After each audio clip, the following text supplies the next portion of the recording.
Hello, Internet. We're live. It's the May 19th Jupyter IPython Dev meeting. We're a little bit short on hands on deck today, and we have a short agenda, so we probably won't make major decisions today, but it'll be useful to go over a few things. On the agenda, a few tools to potentially handle issues across repos today. Hue Board and Code Tree. Anyone have experience with any of these guys? No, neither. Okay. Opening them up. At Kbase, we're having the same questions of how to best handle kind of multi-repository. For now, Kbase is using Jira, and I think at Kbase we're going to stick with Jira for now. I mean, Kbase, there is a long-standing Jira workflow, so it's one of those things. Don't fix what's not broken. Have you guys had discussion about moving to GitHub? Is that why you're interested in this too, or? You mean at Kbase? Uh-huh. No, it's just that the code management is on GitHub. The issue management is on Jira. But obviously, when you have repos, it's kind of natural to issues kind of pop up specifically on repos. Yeah. And pull requests are naturally issues. So there is some tension of, do you turn off issues altogether, or do you leave issues, but then do you also manage cross-repository issues? But Kbase is kind of like Jupyter now. It's a project. It's a large project with many repositories, and users don't necessarily know offhand. If users have a problem using the system, they don't necessarily know which repo is responsible for the problem. Much like we have, it's very similar to where we are now, where from a user's perspective, it's absolutely not clear at all where to report a given issue. From where is the code that is responsible for a problem that they experience as a user. And so this question of handling issues that span potentially either where the user doesn't know where to start, or where the issue itself may span more than one repository, because maybe the problem involves more than one repo to be fixed. Maybe you have to fix an API on two ends of a call, right? Maybe the problem actually requires fixing more than one repository, right? There's two sides of a call that need fixing. It's something that GitHub at the single repo level just doesn't handle very well. Yeah, I can't tell if Hue Board simplifies the user experience. I mean, it looks like it'll help us drag issues between our different repositories, but it doesn't look like it has any way to say, like, hey, here's the one place that you go to report issues. I'm looking at Code Tree now. So Matthias opened these, but he's not online today. Is he traveling, or? Yes, Matthias is on a plane flying to New York. Oh, okay.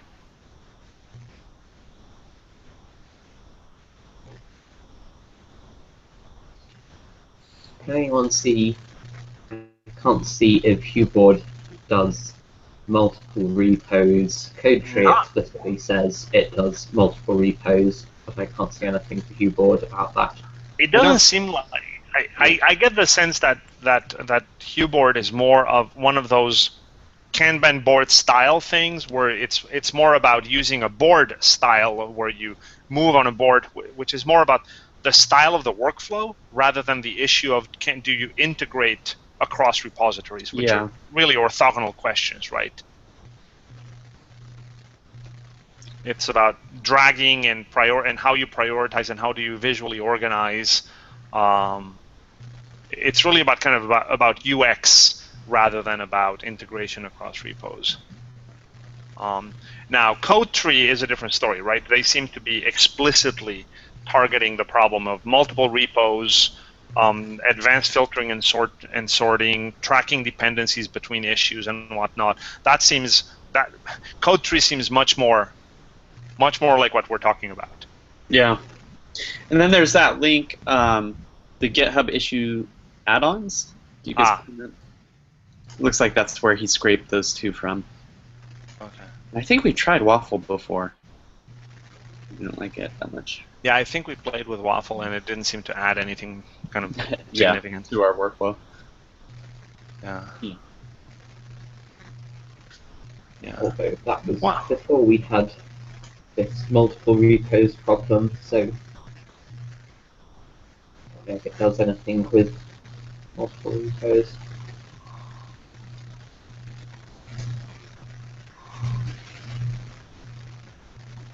Let's see, what does Waffle do?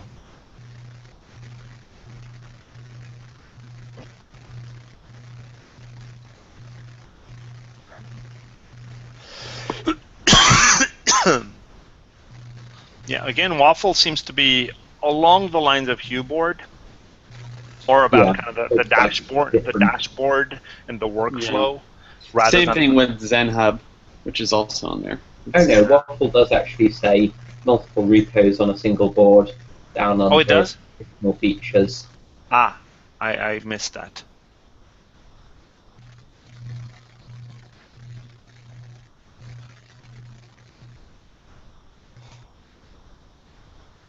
Ah, okay, all right. Okay, well, let's then add Waffle to the. Where am I here?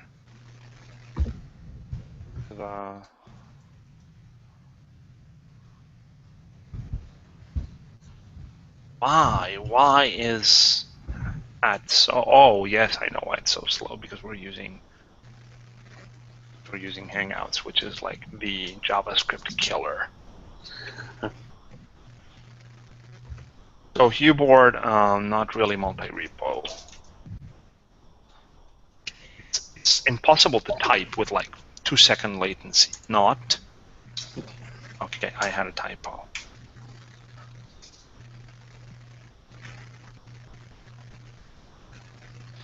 At this point, the latency is probably bad enough that other people probably see what I type before I type it. I don't understand how you're always having trouble. Are you on the same computer that you've been on for the past 2 years? Oh, I bought a Mac a month ago. This is like a brand new Retina 13-inch MacBook Pro, all bells and whistles. I wonder. Yeah, I never have trouble. Yeah. I mean, this is where people say that the internet has if user equals f Perez code. Yeah. Hackpad does seem unusually slow today. Even before I started the Hangout, it was. Oh really? It was pretty laggy. Yeah, I mean it's really laggy right now. Yeah. Okay. You just have to kind of like close your eyes and type and. Yeah, pretty much. So okay, well, CodeTree and Waffle, at least we can. It seems like those are the two potentially useful tools. Definitely something to play with. I think we're going to need something like this. Yeah. I'm not sure what, but we're going to need something. I don't think we're going to be happy unless we have some layer on top. No, yeah. I think we're going to go crazy. There's a URL you can go to that will show you like all the pull requests for everything under IPython and Jupyter. I can dig out a link for that, and I assume you can come up with something similar for issues. Which one is that, CodeTree or Waffle? No, on GitHub. No, I think he's just saying that he has a special RESTful URL that does that, right? Okay. Yeah, I mean it's not a REST API URL. It's just a GitHub UI thing. Okay. You can go if I can find it. Yeah, but I imagine that having a little bit of user interface is going to be necessary. And I mean, I have to say, as I've told you guys, I do miss some of the really powerful features of Jira in GitHub. The filtering and the dashboards that Jira offers are really pretty impressive, and the fact that I've shown them to some of you guys in person. The fact that Jira lets you build these custom filters that even offer visualizations of status and statistics and plotting, and those update every like 15 minutes. And you can basically create these custom dashboards that combine multiple filters and stats and charts and share them with the team. They don't have a good REST API, which means you have to bookmark them by hand. They don't have a persistent URL, which is kind of silly. But other than that simple kind of UX problem, they're really well thought out. Yeah.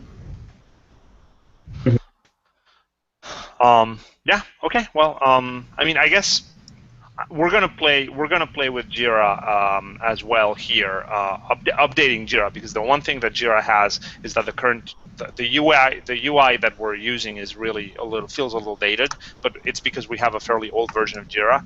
We're updating Jira to a much newer one, like the current one. Kbase is using just an old version; it hasn't updated Jira. So I will report in a month or so when the new version is deployed.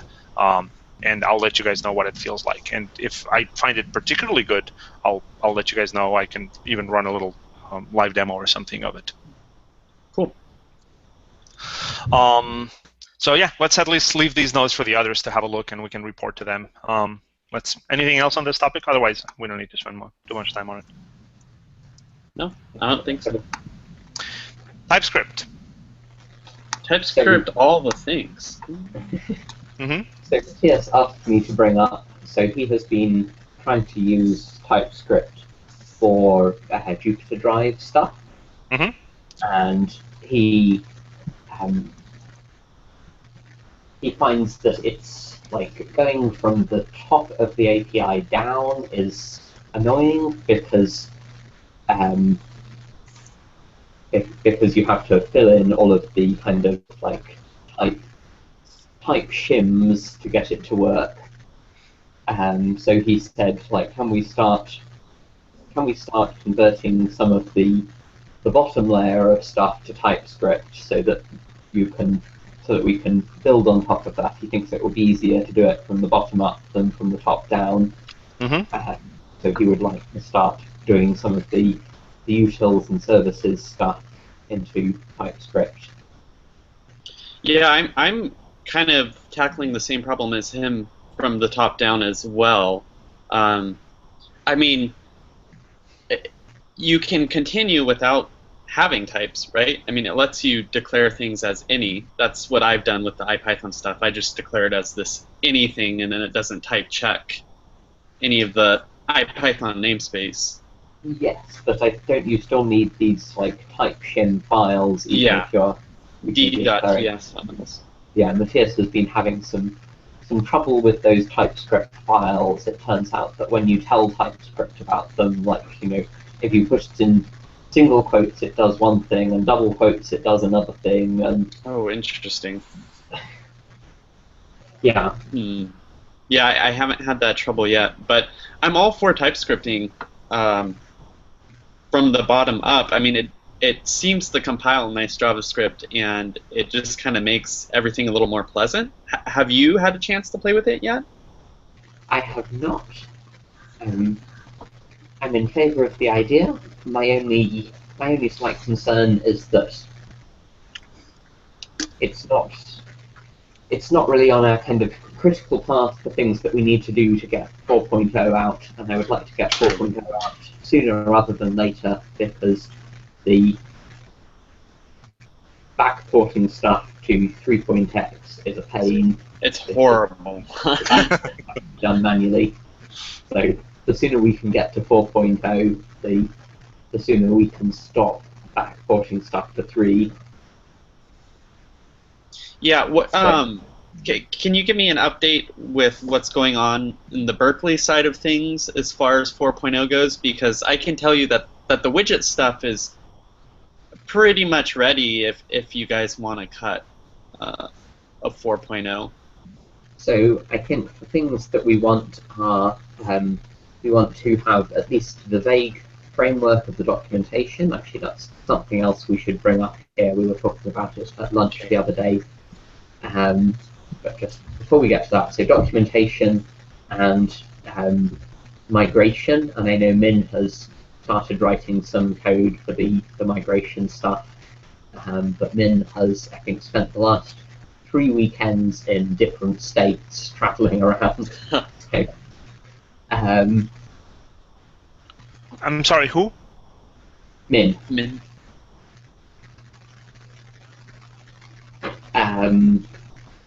So yeah, so documentation, thinking, or at least what we roughly got to over lunch the other day is that we would like to have most of the documentation in its kind of individual repos, because every time we start thinking about having a common location for lots of docs, we kind of come to the conclusion that actually most of the individual pieces would be better off, versioned with the code that they relate to, and then have a relatively small common location that just has like a landing page and maybe a few bits of sort of very overview stuff like installation instructions.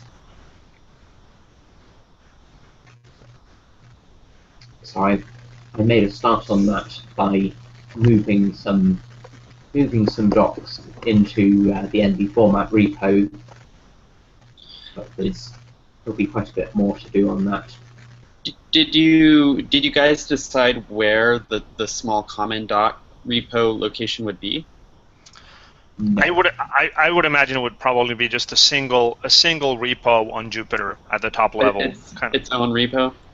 Yeah, I would imagine it would be a small, just for simplicity, just a small top level repo on Jupyter I don't know, Jupyter Project Docs or something like that, Jupyter Doc Central, something like that we can use basically as kind of the landing page for documentation, guidelines for how to write docs, anything that is common style sheets, common themes, anything that helps us keep the guidelines on how the individual repos should try to maintain as much consistency as possible. Style, I mean, I think we ultimately will want to have sort of a style manual of roughly how the documentation should be structured. If you look at good technical documentation systems like Mathematica, MATLAB, IDL, things that have been really, I mean, these companies put a lot of thought into their technical docs. One thing that is good about them is that they tend to be very kind of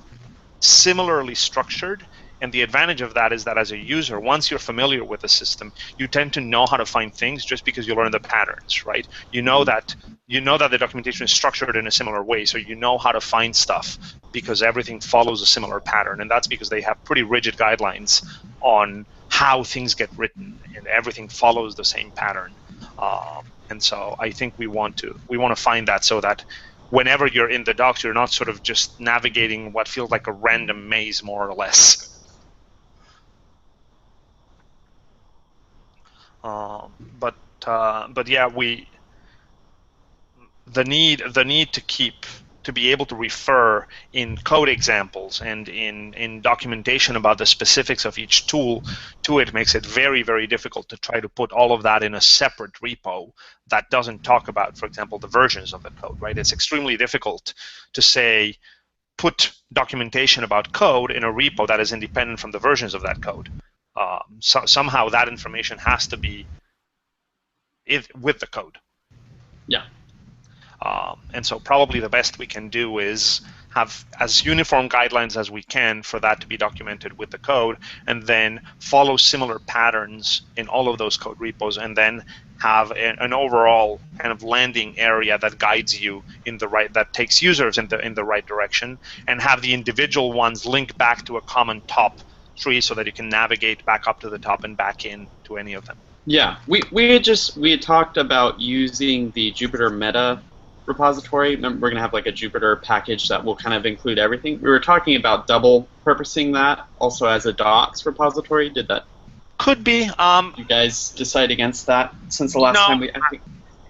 I don't have a super. I mean, I think we should make that decision with everyone on board. I mean, I don't have super strong feelings one way or another, to be honest.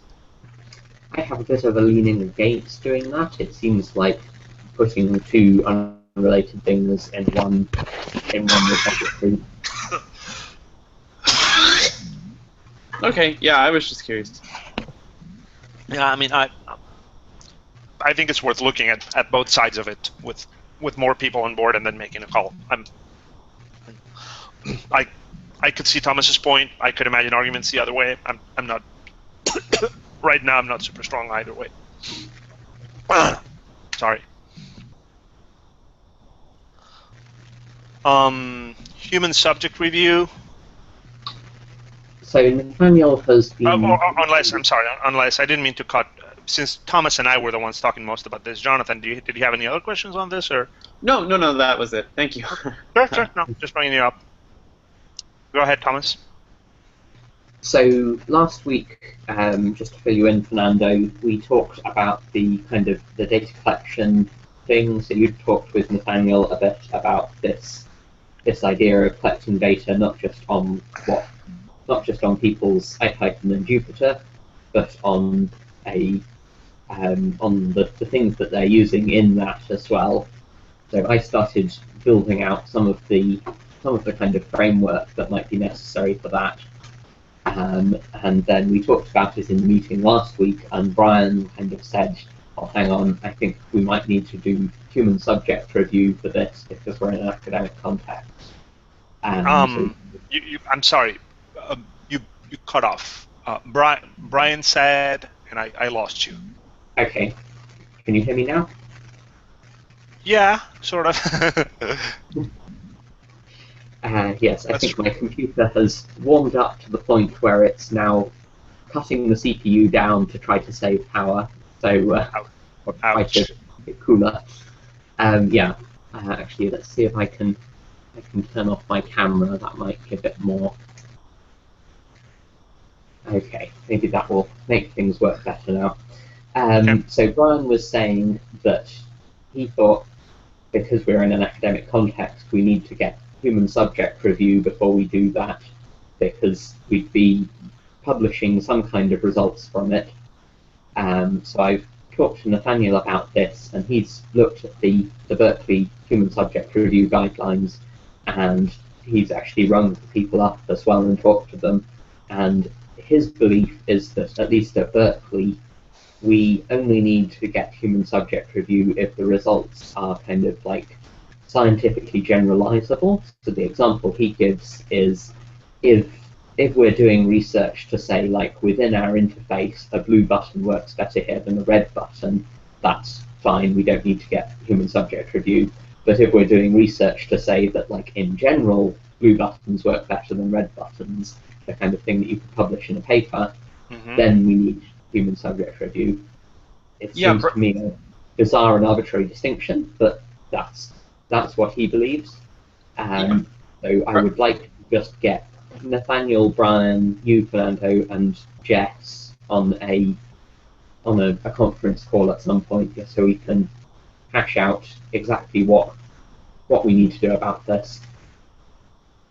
Yeah, when Brian talked to the human subject review people at Cal Poly, that was what they said initially, and so I don't remember if that had changed or not, but I was told the same thing, that if the knowledge is going to be generalizable or generalized, then that's kind of a flag that you need to get approval. Yeah, well, so let's schedule that, but let's also try to get Charlotte on board from BIDS, because Charlotte is, I think, the person who has the most experience at BIDS with human subjects, and I think she has been doing human subjects protocols at BIDS. So it might be worthwhile at least getting her input in that. So if maybe Thomas, if I'm not going to be there today and tomorrow in the afternoon, so if maybe you have a chance to talk to Nathaniel and her, and see if she's interested in having that conversation with us, then maybe we can just set up a little doodle poll and try to schedule that call with all of us, and we can try to see what. Okay, great. All right. Well, I mean, we don't need to keep these super long. We'll kind of loop everyone back in next week when we have more people around. Sounds good to me. All righty. See you all, folks. I'll be there. I'll be there Thursday. Great. See you. Take care. All right. Bye, everyone. Good to see you, John. Good to see you. Take care, Thomas. Bye-bye.